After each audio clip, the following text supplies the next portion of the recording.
Tomato concassé has many applications. The first thing you're going to do to prepare tomato concassé is to score the tomato in the flower end just by creating a shallow X, and then remove the core of the tomato, and then drop the tomatoes into boiling water. The cooking time for this step is only about 10 to 15 seconds, maybe 20 at most. So you want to have ready, before you even begin the process, a slotted or perforated spoon and an ice bath so that you can move quickly when the time comes.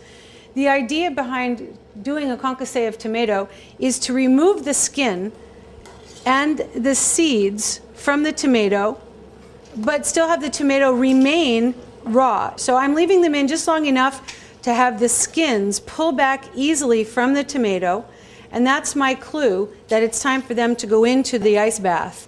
Right? And they only need to go in here until they lose their heat. They don't need to stay in this ice water for very long. Now, the reason I'm wearing gloves for this process is because we use them not only in cooked preparations, but in cold preparations. The other reason we might wear gloves is because the acid in the tomatoes can put a lot of wear and tear on your hands, and if you had lots of tomatoes that you had to concassé, you would prefer to have your hands protected from the acids in the tomatoes. And then the next step in doing the tomatoes is to split them, which has the tomatoes being cut crossways on the bias and then de-seeded by lightly squeezing the tomatoes and shaking the seeds out, using your fingertips as necessary to pry the remainder of the seeds from the tomato.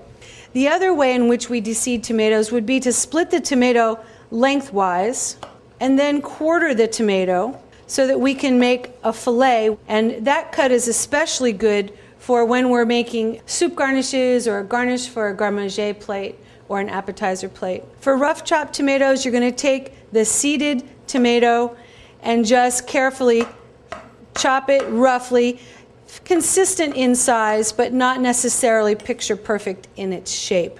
For a pot of tomato sauce, it would take probably about 8 pounds of tomato concassé per gallon. So that means doing a lot of concassé if you're going to make tomato sauce from scratch and not use canned tomatoes. And advice would be to only make tomato sauce from fresh tomatoes when they're in season. Concassé tomatoes really only have a holding time of about a day. After a day, they're going to start to look a little wilted. I would say you want to concassé tomatoes ideally on the day you're going to use them.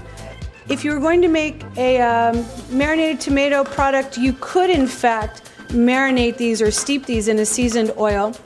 For salsa, you would probably marinate them in a mixture of lime juice and a little bit of vinegar and seasonings and let the tomatoes steep in that.